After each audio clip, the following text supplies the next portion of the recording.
Hello everyone, Shri success hub YouTube channel में आपका स्वागत है। हम आज लूसेंट बुक का पेज नंबर 10 करेंगे। बौद्ध धर्म के बारे में कि बौद्ध धर्म के जीवन से संबंधित बौद्ध धर्म के प्रतीक के बारे में हम जानेंगे और इससे बनने वाले जितने भी ऑब्जेक्टिव हैं सबको करेंगे। तो हम क्वेश्चन स्टार्ट करते हैं। क्वेश्चन नंबर 76 है, लेखक A.L. भासम के अनुसार बुद्ध को ज्ञान कितने दिनों की तपस्या के बाद प्राप्त हुआ? ए है 30 दिनों के बाद, बी है 35 दिनों के बाद, सी है 49 दिनों के बाद और डी है 60 दिनों के बाद। तो इसका आंसर हो जाएगा 49 दिनों के बाद, जो है ऑप्शन सी। ये लेखक A.L. वासम के अनुसार है। क्वेश्चन नंबर है 77 नंबर, जैन धर्म के 4 वरों के सिद्धांत में शिक्षा, अन्न और चिकित्सा के साथ कौन सी चौथा वर था? चौथा वर में कौन शामिल था? ए है वस्त्र, सी बी है आवास और सी है भूमि और डी है धन। तो इसका आंसर हो जाएगा आवास, बी करेक्ट हो जाएगा। जैन धर्म के 4 वरों के सिद्धांत में शिक्षा, अन्न और चिकित्सा के साथ उनको आवास चौथा वर शामिल था। क्वेश्चन नंबर है 78, जैन धर्म के अनुसार जीव को कौन सा तत्व माना गया है? ए अचेतन, बी जड़ और सी चेतन और डी पंचभूत। तो इसका आंसर हो जाएगा चेतन, ऑप्शन सी।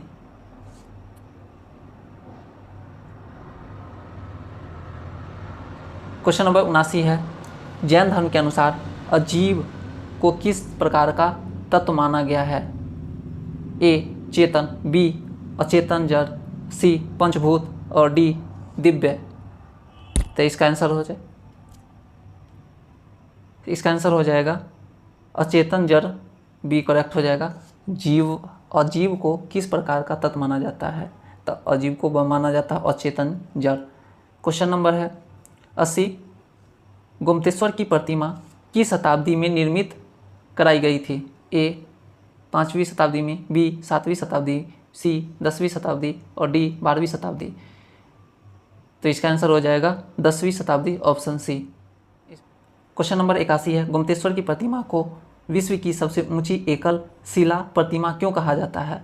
ए है क्योंकि वह कांसे से बनी है, बी क्योंकि वह लकड़ी की बनी है, सी क्योंकि वह एक ही पत्थर से बिना सहारे के बनी है और डी क्योंकि वह सोने की बनी है। तो इसका आंसर हो जाएगा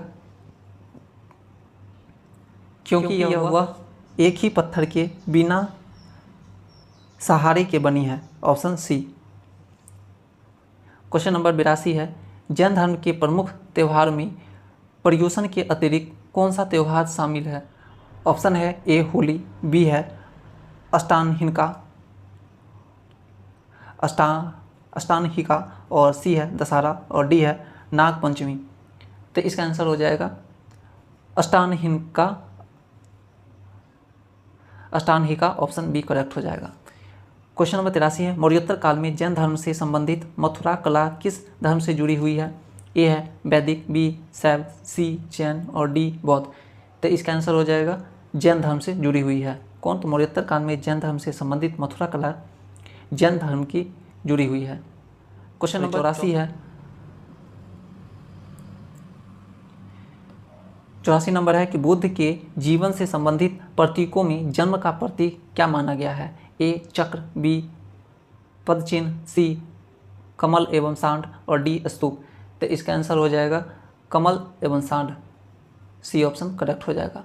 इनके प्रतीक चिन्ह है जन्म का। क्वेश्चन नंबर 85 है, बुद्ध के जीवन से संबंधित प्रतीकों में गृह त्याग का प्रतीक क्या माना गया है? ए चक्र, बी घोड़ा, सी स्तूप और डी पद चिन्ह। तो इसका आंसर होगा घोड़ा, बी ऑप्शन करेक्ट हो गया। अभी देखे हैं उनके जन्म के प्रतीक चिन्ह को कमल सांड से दर्शाया गया है, गृह त्याग को घोड़ा से दर्शाया गया है। और यहाँ 86 नंबर देखते हैं, बुद्ध धर्म के जीवन से संबंधित प्रतीकों में ज्ञान का प्रतीक क्या माना गया है? ए है ऑप्शन कमल, बी है चक्र और डी है सी है पीपल और डी है स्तूप। तो इसका आंसर हो जाएगा पीपल से उनको दर्शाया गया है ज्ञान के प्रतीक को। क्वेश्चन नंबर अब 87 नंबर, बुद्ध के जीवन से संबंधित प्रतीकों में प्रथम उपदेश का प्रतीक क्या माना गया है? ए है चक्र, बी है पद चिन्ह, सी है कमल और डी है स्तूप। तो इसका आंसर हो जाएगा ए चक्र।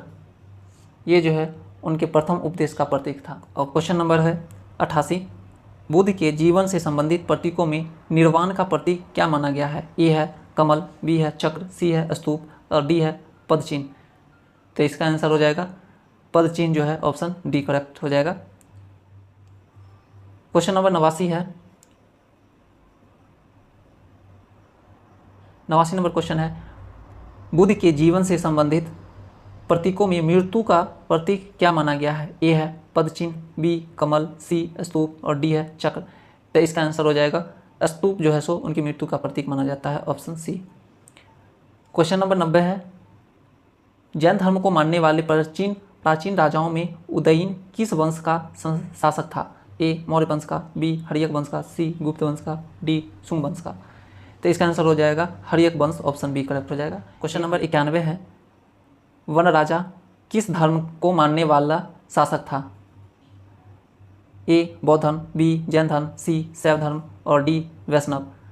तो इसका आंसर हो जाएगा बी जैन धर्म को मानने वाला शासक था।